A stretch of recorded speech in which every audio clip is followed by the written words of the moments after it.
So Indian exporters के लिए ये अच्छी खबर नहीं है, बट थोड़े समय के लिए। इंडियन गवर्नमेंट पहले से यूएस गवर्नमेंट के साथ डिस्कशंस में है एक ट्रेड डील करने के लिए। हम एक्सपेक्ट कर सकते हैं कि जल्दी वो ट्रेड डील हो जाएगी, 1 महीने में, 2 महीने में, और ये 25% टैरिफ जो 7 दिनों के बाद लगेगा वो चला जाएगा और इंडियन एक्सपोर्टर्स को एक रिलीफ मिल सकता है। इससे पार्लियामेंट में बड़ा इशू हुआ है जिसमें ट्रेड इकोनॉमी को लेकर बात की जा रही है, जिसमें यूएस प्रेसिडेंट ने का एक बयान इंडिया को लेकर आया है कि वो ट्रेड इकोनॉमी है और रशिया के साथ ट्रेड कर रहा है तो वो ट्रेड और नीचे इकोनॉमी जाएगी, जिसपे हमारे कॉमर्स एंड इंडस्ट्री मिनिस्टर ने बयान भी दिया है, क्लैरिफाई करा है कि इंडिया जो फास्टेस्ट लार्जेस्ट इकोनॉमी है, फास्टेस्ट ग्रोइंग लार्जेस्ट इकोनॉमी, लेकिन अपोजिशन बोल रहा है कि ट्रंप का कहना सही है। किस तरह से आप इसको देखते हैं? हम राष्ट्रपति ट्रंप को जानते हैं, वो इस तरह की एग्रेसिव स्टेटमेंट्स करते रहते हैं, इंडिया के लिए नहीं सब कंट्रीज के लिए करते रहते हैं, लेकिन हमें एक शॉर्ट टर्म प्लेजर के लिए किसी भी तरह से उसे रिस्पॉन्ड नहीं करना चाहिए। इंडिया पहले से नेगोशिएशंस में है, अगर हम किसी भी तरह का कोई गलत स्टेटमेंट देंगे हमारे प्रधानमंत्री की तरफ से या वित्त मंत्री की तरफ से, तो वो जो हमारे डिस्कशंस हैं उस पर बुरा प्रभाव डाल सकता है। इंडिया एक प्रभुसत्ता संपन्न देश है, हम अपनी मर्जी से अपनी टाइम के मुताबिक इंडियन लोगों के, इंडियन व्यापार के हितों को सामने रख के डिसीजन लेना चाहते हैं। हम किसी भी तरह से उनके यूएस के प्रेशर में नहीं आना चाहते हैं, तो इसीलिए हम लोगों को इसमें अभी वेट करना चाहिए और एक बैलेंस्ड अप्रोच में जो डील हम करने के लिए आगे बढ़े हैं उसे खत्म करना चाहिए। सर, हमारे मिनिस्टर की बात हो रही थी तो इस तरह की बात हो रही थी कि इंडिया प्रेफरेंशियल राइट्स चाहता है in comparison to other Asian countries. अब जिस तरह से इंडिया पे टैरिफ लगा है और एशियन कंट्री में तमाम देशों पे टैरिफ लगा है, तो इंडिया की कॉम्पिटिटिवनेस किस तरह की रहेगी? इंडिया का मुख्य कॉम्पिटिटिव चीन है।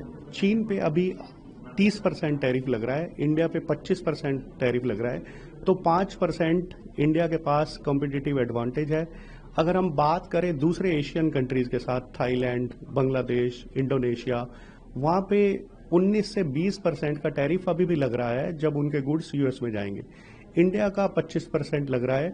सो थोड़े समय के लिए इंडिया के लिए प्रॉब्लम है, लेकिन इंडिया 4th लार्जेस्ट इकोनॉमी है, हमारा मैन्युफैक्चरिंग बेस बहुत बड़ा है, सो हम इस 5% डेल्टा को भी कोप कर सकते हैं और आने वाले समय में जैसे ही हमारी ट्रेड डील होगी हम इन कंट्रीज से बेनिफिशियल सिचुएशन में पहुंच सकते हैं। 7 अगस्त के बाद ये जो है कोई भी चीज एक्सपोर्ट होती है इंडिया से या यूएस को, तो 25% का टैरिफ उस पर लागू होगा, तो कितना असर जो है पड़ने की उम्मीद है हमारे एक्सपोर्टर्स को और इंडस्ट्री को?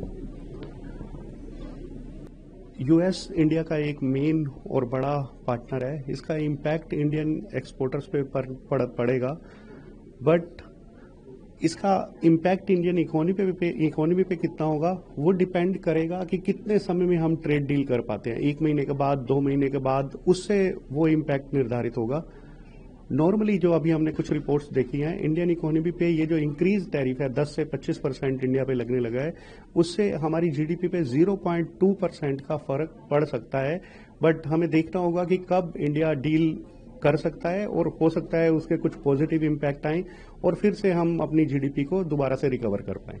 आज इंडियन इकोनॉमी, चाहे वर्ल्ड में जितना भी भूचाल आया, जितनी भी लड़ाइयां हुई अभी पिछले 3 साल में, बहुत अस्थिरताएं आई, अमेरिकन ने भी बहुत अनाउंसमेंट किए, लेकिन असर कितना हुआ है आप देखिए। शेयर मार्केट जो है, stock market is the biggest indicator of कोई भी बड़ी इकोनॉमी की, अर्थव्यवस्था की कोई बड़ी कुछ घटनाएं होती है तो इमीडिएटली उसका एक रिफ्लेक्शन आता है।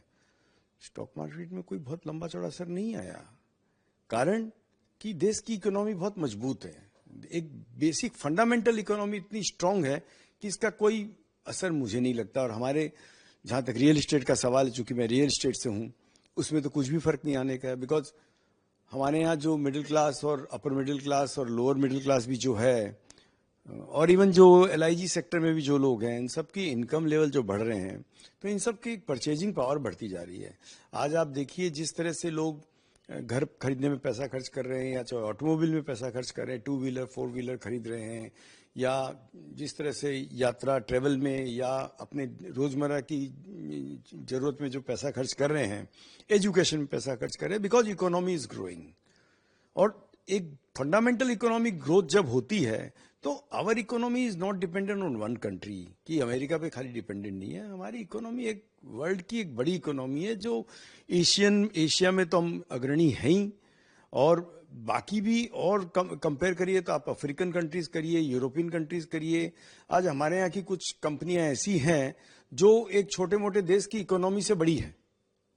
आज बहुत सी कंपनियां, इंडिया की 10-12 कंपनी ऐसी मिल जाएगी जो एक छोटे मोटे, जैसे श्रीलंका है या बांग्लादेश है या कोई अफ्रीकन कंट्रीज है, उनके टोटल कंट्री का बजट से बड़ी हमारी कंपनियां हैं। तो इंडियन इकोनॉमी में मुझे नहीं लगता इससे कोई भी बड़ा फर्क पड़ेगा। मुझे तो पूरे अपने देश पे भरोसा है। सर, ट्रंप ने जिस तरह से इंडिया में 25%